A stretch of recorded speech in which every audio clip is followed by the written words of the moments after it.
Tuh di sana ditawarinnya hanya jadi buat promosi hotel di Kamboja. Ternyata pas sampai sana setelah melihat semuanya, saya dijadikan admin judi online. Yang dimana saya menjadi telemarketing buat menarik semua orang-orang buat tergiur untuk main di judi online itu sendiri sih, Mbak. Dan orang-orang itu ternyata orang Indonesia, betul demikian? Betul, bahkan hampir saya bilang itu 98%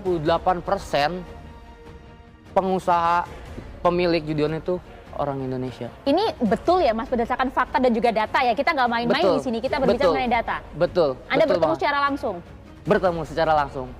Tapi saya tidak kenal, karena kan gimana ya, karena muka orang-orang Indonesia, ketemu pun juga mereka pakai bahasa Indonesia.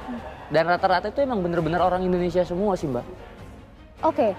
Kita coba flashback sebentar, Ya. Mas Febri. Awal mula Anda ditawari seperti apa? Kenapa kemudian mau tergiur memutuskan untuk berangkat ke Kamboja? Karena awalnya emang waktu itu tuh saya sempet gak kerja terus dapat tawaran dari teman, mau kerja nggak lu bisa ngedit kan, bisa nih, oh ya udah mau dong berangkat ke sana, tapi gimana, nggak punya paspor sama nggak punya uang buat berangkat ke sana. Udah tenang, semua udah diurusin.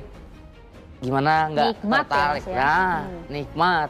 Ya udah ayo berangkat. Proses keberangkatan saya itu cuma 1 minggu kurang. Langsung berangkat ke sana. Nggak langsung ke Kamboja, tapi transit dulu di Malaysia baru berangkat ke Kamboja. Bahkan sebelumnya itu kalau mau berangkat ke sana itu dari Indonesia ke Malaysia harus ke Vietnam dulu. Dari Vietnam melalui jalur darat baru ke Kamboja. Modus ini tadi yang disampaikan Ya, Pak Rinaldi itu ya. betul. Anda juga sempat melihat tidak paspor dan juga visa yang Anda gunakan itu visa apa? Turis. Turis. Ya, karena gimana ya, Mbak? Mereka tuh buat merekrut tuh bener-bener bisa dibilang pinter ya. Karena ketika saya berangkat itu, saya udah punya tiket berangkat dan dia juga membuatkan tiket palsu untuk pulang. Ya, pura-pura. Betul, Pak. Karena ketika imigrasi lihat, oh cuma seminggu. Oh udah ada hotelnya kok tempat dia nginep. Jadi Anda ya, tidak curiga di situ?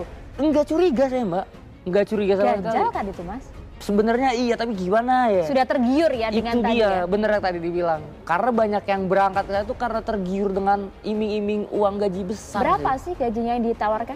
Kalau untuk gaji pribadi bisa dibilang lumayan cukup ya, kisaran 8 sampai 12 Oh, wow. untuk 1 bulannya itu. Iya, tapi gimana balik lagi kerja di sana tuh bener-bener gak enak. Itu dia Mas, kami ingin dengar, kami harap Mas Febri bisa cerita panjang lebar mengenai hal ini. Apa sebenarnya yang terjadi di sana, bahkan juga mungkin yang Mas Febri saksikan teman-teman yang di sana mendapatkan perlakuan tidak layak sebagai pekerja migran Indonesia. Mas Febri, mumpung ada Pak Dirjen di sini, mungkin ada yang ingin disampaikan? Mungkin kalau pesan dari saya sih emang yang tadi Bapak bilang kok peran dari Komdigi itu sendiri itu sangat penting ya. Kita tuh sekarang tuh bukan ngeberantas buat yang keberangkatan sana. Dari saya pribadi juga pengennya tuh kayak seluruh warga Indonesia tuh stop bermain judi online. Karena kenapa? Ketika Komdigi ngeblok situs di Google itu bakal tumbuh lagi dan tumbuh lagi. Itu susah buat dihilangin, Mbak.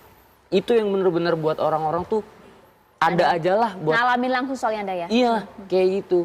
Karena mereka di sana pun satu link ke blok ada link alternatif lagi. Mungkin itu aja sih, Mbak. Buat di bener-bener kerja kerasnya itu bisa ngelihat link-link itu sendiri sih, Mbak.